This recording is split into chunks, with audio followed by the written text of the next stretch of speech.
ორი დღის წინ ინფრასტრუქტურის სამინისტროს წარმომადგენელმა მინისტრის მოადგილემ გააკეთა განცხადება იმის თაობაზე, თუ როგორ თანამშრომლობენ სახელმწიფო რწმუნებულები, გუბერნატორები ცენტრალურ ხელისუფლებასთან.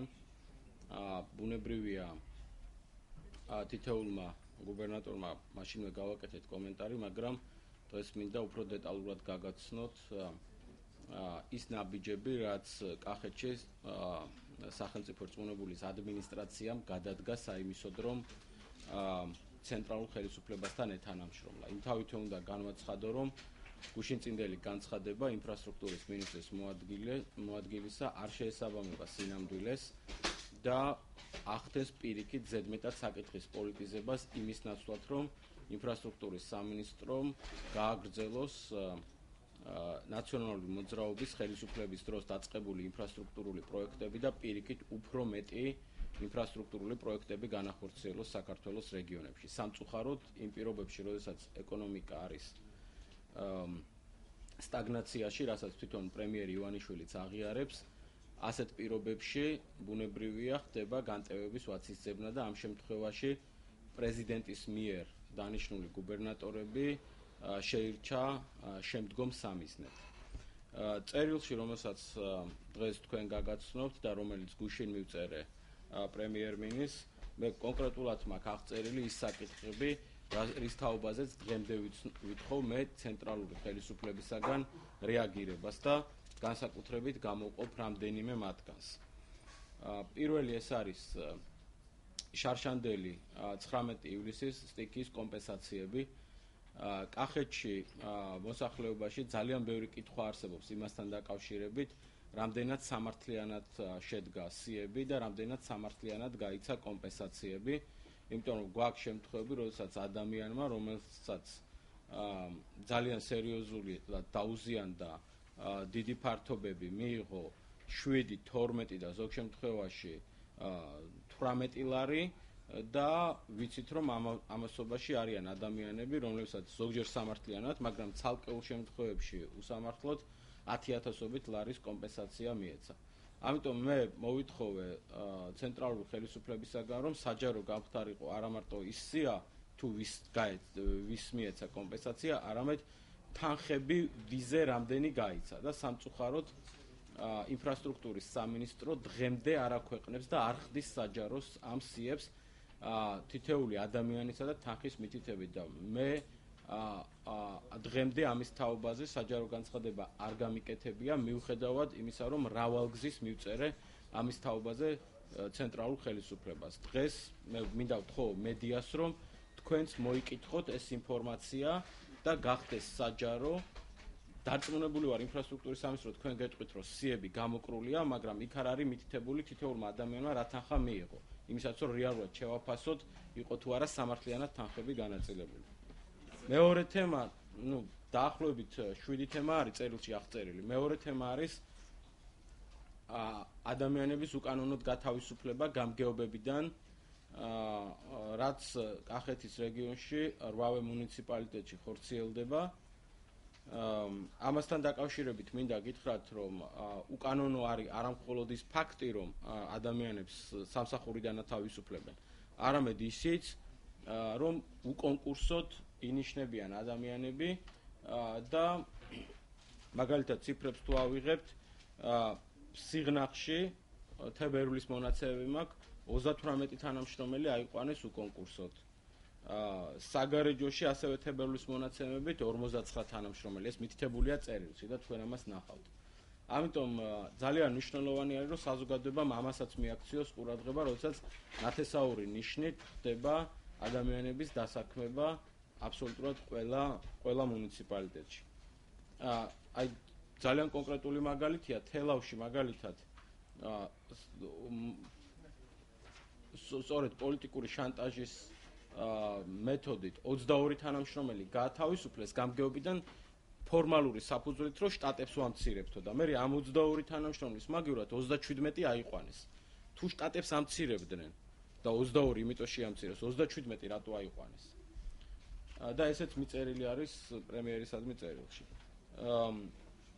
კიდევ ერთი თემა, რომელიც სამწუხაროდ მედიის ყურადღების მიღმა დარჩა, არის ის, რომ ოქტომბერში მოხდა ლაგოდეხში ძალიან სერიოზული მიწისძვრა და 600-მდე საცხოვრებელი სახლი დაზიანდა. მე როდესაც წუნებულის აპარატში მივიღე უამრავი წერილი ამის თაობაზე, ვაცნობე თავად პრემიერ ივანიშვილს და ინფრასტრუქტურის სამინისტროს. ლაგოდეხის მიწისძვრასთან დაკავშირებით ცენტრალურ მთავრობას რეაგირება არ მიუღია. პრემიერმა ჩემი სამგზის შეხსენების შემდეგ ამ საკითხზე ჩემთვის პასუხისმოწერა დაავალა ინფრასტრუქტურის სამინისტროს დაახლოებით 1 თვის წინ, მაგრამ პასუხი დღემდე არ მიმიღია და ოქტომბრის მიწისძვრის მერე, როცა უამრავი 600-ზე მეტი სახლი დაზიანდა ლაგოდეხში, ჩვენ პასუხი არ მიგვიღეთ და ესეც აღწერილია ჩემ წერილში. ამიტომ კიდევ ერთხელ ვამბობ, რომ საკითხები, რომლებსაც განვლილი 6 თვის განმავლობაში მე რეგულარულად ვაყენებდი ცენტრალური ხელისუფლების წინაშე, არასოდეს არ გამიხდია პოლიტიკური დებატების და საჯარო განხილვის საგნად, რადგან მიმაჩნდა, რომ ჩვენ შეგვეძლო აბსოლუტურად თანამშრომლობის რეჟიმში მოსახლეობისათვის მნიშვნელოვანი საკითხები გადაგვეწყვეტა. სამწუხაროდ, აი ამ განცხადების შემდეგ მე იძულებული ვარ, რომ თუნდაც ეს წერილი, რომელიც გუშინ გავუგზავნე პრემიერს, სამსჯავროზე გამოვიტანო და საზოგადოებამ ამის თაობაზე იცოდეს. დიდი მადლობა.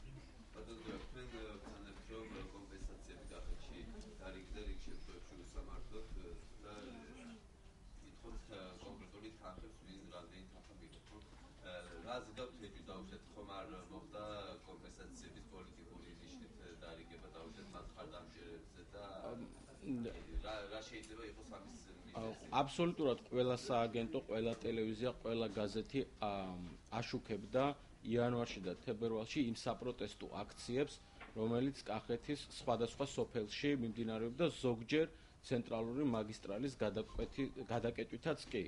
და თუ კარგად გავიხსენებთ და მე ამ შემთხვევაში რასაც ტელევიზიითაც გავიდა, იმას ვიმეორებ, როცა მოსახლეობა ამბობდა, მოსახლეობის ნაწილი ამბობდა, რომ პრეტენზია ჰქონდათ სწორედ იმასთან დაკავშირებით, თუ როგორ შედგა სოფელში კომპენსაციების სიები და ამასთან დაკავშირებით იყო განცხადებები, რომ კი პოლიტიკური ნიშნით ადამიანების ჩასმა სიაში ან ამოგდებას ჰქონდა ადგილი. სწორედ ამიტომ არის მნიშვნელოვანი, რომ ეს ინფორმაცია იყოს აბსოლუტურად საჯარო და ვიცოდეთ თანხების მითითებით თითოეულმა ადამიანმა რა კომპენსაცია მიიღო.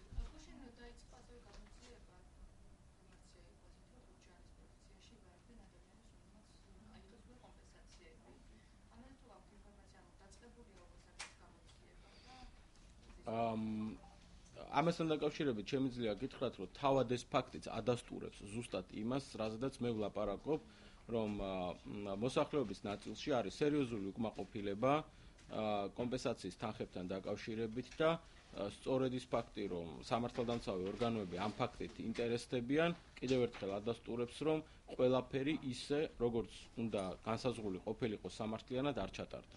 და სწორედ ამიტომ ვითხოვთ ეხლა ჩვენ საჯარობას. კიდევ ერთხელ გიმეორებთ, ჩემი ინიციატივით მე ამ თემაზე ლაპარაკი არ დამიწყია ინფრასტრუქტურის სამინისტრომ იმის ნაცვლად, რომ ჩვენთან თანამშრომლობით გაეგრძელებინა მუშაობა, არჩია პოლიტიკური დებატები და ჩვენ მზადა ვართ პოლიტიკური დებატებისთვის.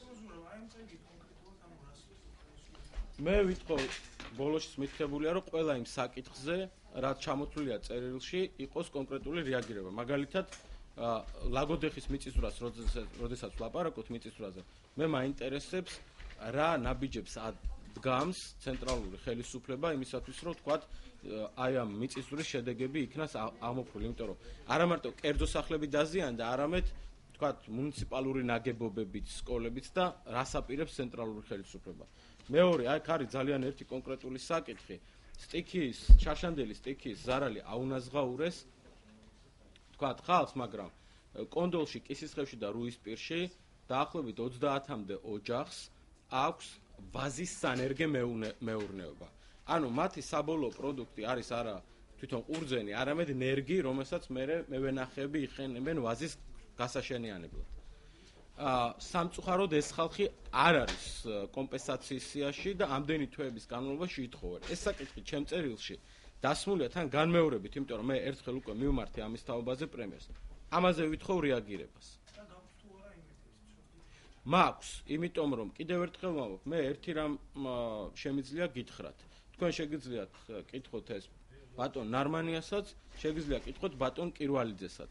მე ორივე მინისტრთან მუდმივად მქონდა კონტაქტი, როდესაც საკვანძო საკითხი იყო და მაგალითად აი ეს სანერგე მეურნეობის საკითხი ერთანაც და მეორესთანაც დასმული მაქვს და მათ ნათქვამი აქვთ, რომ ისინი ამ საკითხს დადებითად გადაწყვეტავენ. ამიტომ მე ვიტოვებ იმედს, რომ თქვათ კონდოლში აი ამ სანერგე მეურნეობის საკითხი დადებითად გადაწყდება. კიდევ ერთხელ ჩვენ გუბერნატორებს არანაირად პოლიტიზება საკითხის არ გაგვიკეთებია, ჩვენ აი ესეთ თანამშრომლობის რეჟიმში ვიყავით, მაგრამ ჩემთვის გაუგებარია, რატო აღმოჩნდით ჩვენ ამ შემთხვევაში ინფრასტრუქტურის სამინისტროს სამიზნე. რა თქმა უნდა, ჩემთან შემოდის უამრავი განცხადება, ერთი თემა, რაც არ მიხსენებია, შეიძლება წერილში არ არის, მაგრამ თქვენს ეთერშიც იყო გასული, ეს არის სოციალურად დაუცველების თემა, როდესაც 18,000-ზე მეტი ოჯახი ამოიყარა სოციალურად დაუცველთა სიიდან, იმიტომ მაშინ როცა არავის ამ ოჯახების რეალური მდგომარეობა არ შეუმოწმებია.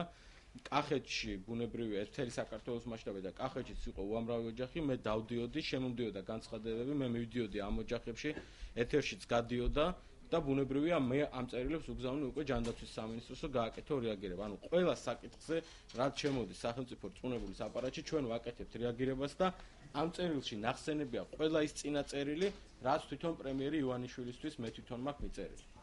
ჯანდაცვის სამინისტროსაც შეეხება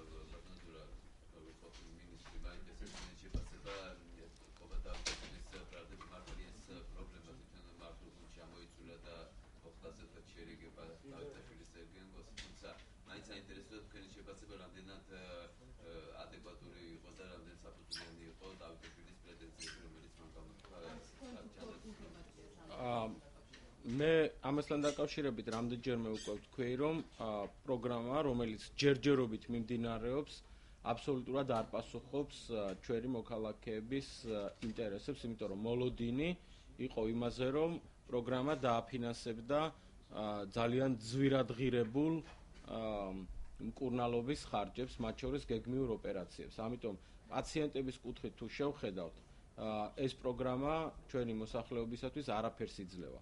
თუ შევხედავთ სამედიცინო პერსონალის კუთხით, იმდენად წირი დაფინანსება გამოყოფილი კაპიტაციური მეთოდით ამ პროგრამაზე, რომ ეს არანაირად არ ეხმარება სამედიცინო პერსონალს, რომ მოემატოს ანაზღაურება, როცა ემატებათ პაციენტები და ამავდროულად გქონდეთ მეტი мотиваცია, რომ უკეთესად მოემსახურონ პაციენტებს. და მესამე, ის რაც დაიწყო ქვეყანაში, ანგრევს მთლიანად სადაზღვეო სექტორს, ამცირებს სამუშაო ადგილებს, სადაზღვეო სექტორში უკვე დაწყებულია სამუშაო ადგილების შემცირება და სამწუხაროდ უნდა გვესმოდეს, რომ ამ ყველაფრის შედეგი იქნება ის, რომ მათაც ვინც თავისი ჯიბიდან იხდის დღეს, იმდენად გაძვირდება კერძო დაზღვევის საფასურიც, რომ ძალიან ბევრი ადამიანი ვეღარ გადაიხდის და ისინიც სახელმწიფოს დააწყვებიან ზურგზე. ამიტომ პროგრამა ჩემი აზრით გაუაზრებლად არის შედგენილი და უშუალოდ რა დავაარსებობს პროგრამის ცალკეულ კომპონენტებთან დაკავშირებით დავითაშვილსა და სერგეენკოს შორის ეს მათი შიდა განხილვის საგანია, რა მიმართულებითაც არ უნდა განვითარდეს, რომელი გზითაც ჩვენ ვფიქრობთ, რომ ეს პროგრამა ძალიან სერიოზულ ზიანს მიაყენებს საქართველოს ჯანდაცვის სისტემას. დიდი მადლობა.